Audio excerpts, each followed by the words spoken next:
se représentent ces corsaires? Quels moyens on met en œuvre pour les combattre? Est-ce que vous pouvez nous en parler?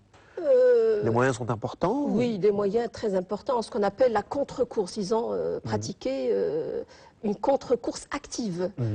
Elle a pris différentes formes. Il y a eu les blocus navals, les démonstrations navales. Ils ont même pensé à un certain moment mettre la main sur certains ports, Mogador, Loualidia, même Salé. Et là, il y a eu des visées. Oui, pour mettre fin à ces actes de piraterie, entre guillemets, commis par les Salétains. Il y a eu toute une politique, il faut voir la correspondance qui existe sur ces sujets-là, à Paris notamment. Dernièrement, j'ai consulté les archives parisiennes. Il y a eu une correspondance active entre Robert et les amiraux qui l'ont envoyé pour chasser les corsaires. Mais il faut dire que ces opérations étaient vaines. Parce que peuvent faire les navires aussi lourds que ceux que les marines européennes envoyaient? Que peuvent faire ces marines contre des corsaires qui vivaient que pour leur course? Ces raïs qui menaient leur campagne à bord de navires très rapides et légers. Ceci dit, il y a eu des pertes. Il y a eu beaucoup de pertes du côté salétain. Beaucoup de prisonniers salétains? Des prisonniers, je donne 3 exemples. En 1600, je crois 37, la marine hollandaise prend 8 corsaires salétains. C'est énorme. 8. Parce que 8 corsaires salétains, en termes d'hommes, il faut compter 1000 hommes d'un seul coup. Quand vous dites 8 corsaires, c'est 8 navires? Oui, 8 navires corsaires. D'un coup, les Hollandais... 1000 hommes, c'est énorme. Oui, c'est énorme. Les Hollandais prennent 4 navires en 1649. Ça, c'est les grands amis des corsaires barbaresques. En plus, c'est les pays du Nord. Oui. Donc, il y a eu des pertes. Des pertes qu'il fallait à chaque fois colmater avec de nouvelles arrivées, etc. Donc, mais de toutes les façons, ces démonstrations, malgré malgré ça, ces démonstrations se sont révélées vaines, surtout dans un XVIIe siècle où il y avait une crise en Europe. Les guerres, il y avait la guerre de 30 ans, il y a eu une succession de guerres, et donc les Européens n'ont pas pu, bien sûr, éradiquer le fléau barbaresque. Il a fallu attendre le XVIIIe siècle. Si l'on va au-delà du XVIIe siècle, au XVIIIe et au XIXe siècle, on assiste à une régression de cette course. Et les puissants européens sont parvenus à limiter ces actions de course et finalement à éradiquer ce phénomène, non seulement au Maroc, mais dans tous les pays maghrébins. Alger, par exemple, il a fallu attendre la prise d'Alger en 1830 pour qu'on mette fin à la course. À Salé, il y a eu des actions même au début du XIXe siècle. Parce que ce qui est intéressant avec la course, c'est que tant qu'elle a été privée, elle était rentable. Dès qu'elle est passée entre les mains des premiers sultans alaouites... C'est le contrôle de l'État. Sous le contrôle de l'État, l'État alaouite, enfin les sultans n'avaient pas le pied marin, si on peut dire. Et donc, ils ont, en quelque sorte, utilisé la course pour des fins politiques. C'est devenu comme un moyen de négociation avec les Européens. Avec les Européens. C'est ça. Donc c'est une course. La course existe toujours, persiste, mais elle a pris une nouvelle forme. C'est ça. Il suffit de voir la liste des captifs et surtout la durée. C'est devenu un outil politique. Voilà, c'est devenu un levier politique. Mais la course continue, mais au profit du sultan et vous signalez d'ailleurs dans votre livre, ça m'a intéressé, vous signalez que l'enrôlement change de nature. C'est-à-dire qu'au départ, les gens se bousculaient au portillon pour monter sur les bateaux. Ensuite, il fallait les chercher et on prenait les gens les plus médiocres parce que personne ne voulait. C'est ça que vous dites. C'est vrai. Parce que tant qu'il était d'un apport lucratif, tout le monde s'intéressait à la course. Il y avait même des armateurs, des financiers. Voilà, donc tout le monde s'intéresse. Vous donnez du crédit. Voilà. Donc tout le monde s'intéresse à la course. On a vu des gens qui venaient de loin, de très loin, de Hollande et d'Angleterre pour venir contracter un emploi à Salé. Mais ce qui s'est passé, c'est que quand elle est passée entre les mains Dès qu'elle est contrôlée par l'État, ça n'intéresse plus personne. Parce que c'est l'État, c'est le troisième qui devient armateur. Les navires ne sont plus armés par des particuliers, par des salétains, mais plutôt par le sultan, par le biais le gouverneur du port, qui armait on avait des navires de moins en moins bien armés. Donc le butin revenait à l'État central. Bien sûr, celui qui arme le navire, c'est lui. rien n'était donné aux Salétains, en fait. Tout partait à Meknès. Ce qui est intéressant, c'est qu'avant, il y avait le système départ. C'est-à-dire, une fois qu'on a obtenu le butin, on se partageait. La répartition des prises s'effectuait comme dans tous les autres ports barbaresques. Il y avait un système de... Voilà, selon l'apport, selon voilà. Avec l'arrivée des sultans, eh bien, l'équipage... il était, les membres de l'équipage avaient un salaire fixe. D'accord. Du coup, la course est devenue peu motivante. Devenus salariés. Des salariés, des fonctionnaires de l'État. Des fonctionnaires. Et donc, ça les intéressait plus. Donc, alors, de quand peut-on dater le déclin inexorable de la course salétine? Le déclin s'est amorcé avec l'arrivée, avec l'installation des premiers sultans dans la ville de Rabat. Mais ce qui est intéressant aussi, c'est que, comme je dis, la course continue, mais pour d'autres fins.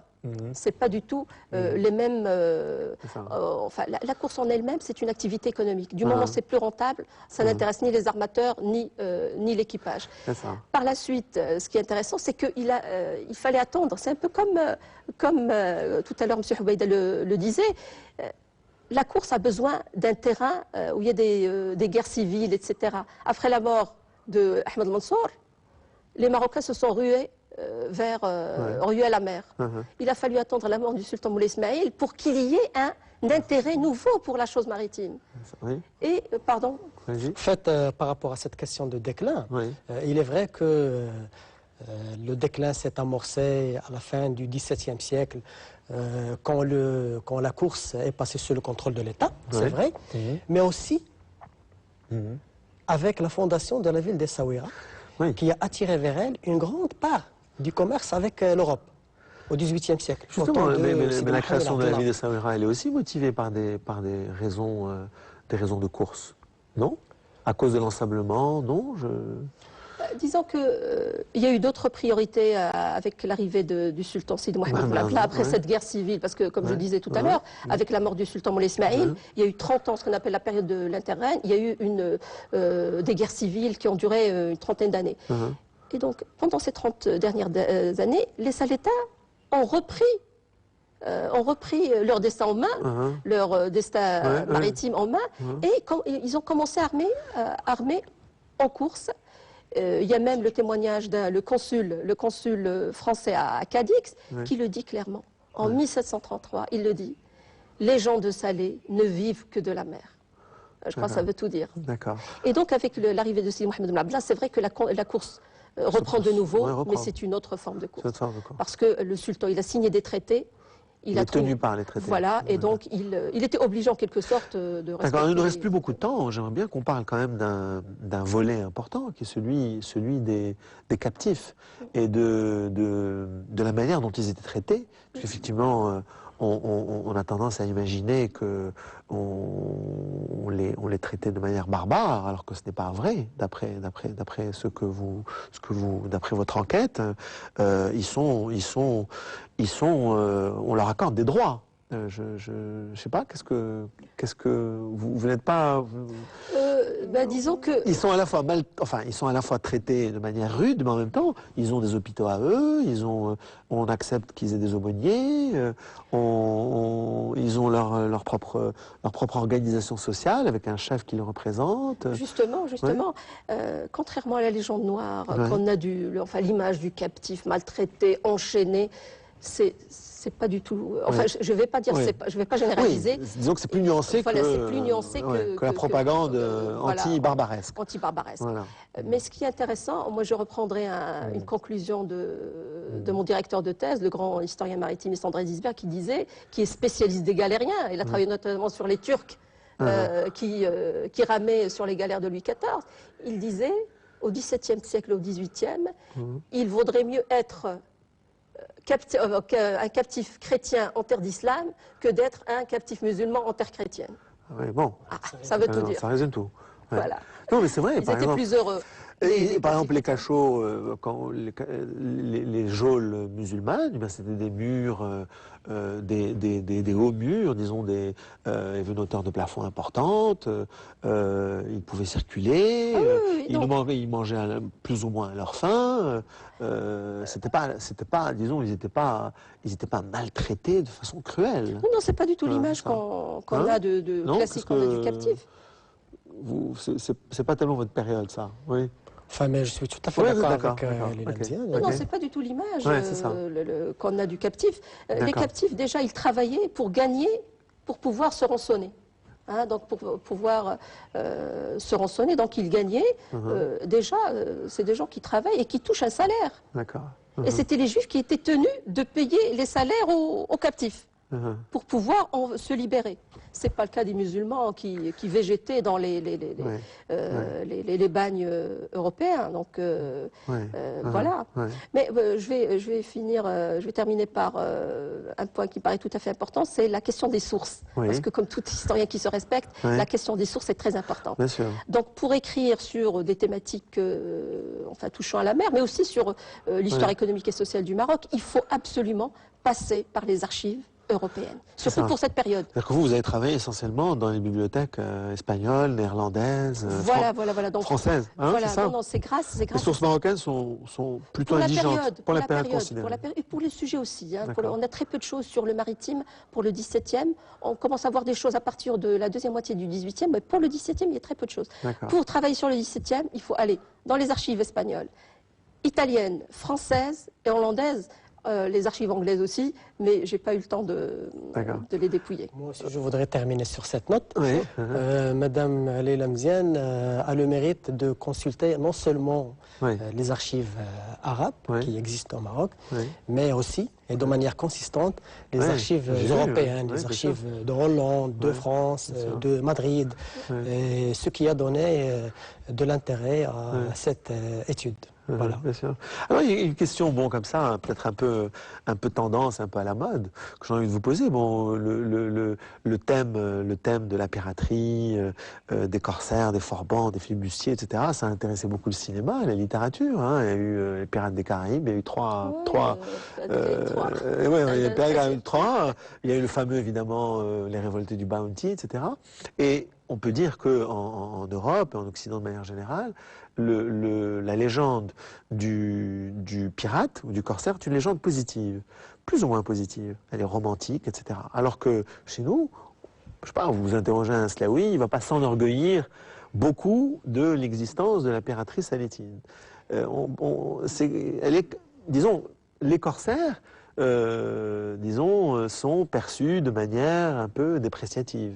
C'est pas, non? Qu'est-ce que vous en pensez? Je crois pour le Maghreb, le problème c'est qu'on a accordé très peu d'intérêt aux questions maritimes. D'accord, c'est ça. Déjà dans les manuels scolaires, il y a très peu de traces sur ces corsaires dont on vient de parler. Donc il faut carrément revoir les manuels scolaires parce que c'est une culture qui commence à bas âge.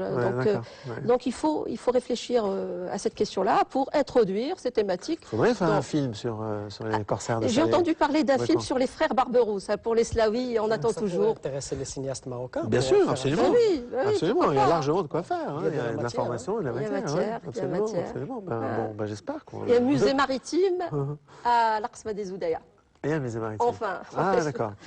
Non, on espère. Ah, vous espérez? Oui, je vous disais, tiens, c'est quoi ce musée maritime? Je n'étais pas au courant. Non, on attend toujours. Ah, d'accord. Un pays qui a 3500 km de côte et qui ne dispose d'aucun musée maritime. C'est pas normal. Ah oui, cette culture maritime, il faut la revoir. Bien sûr. Alors bon,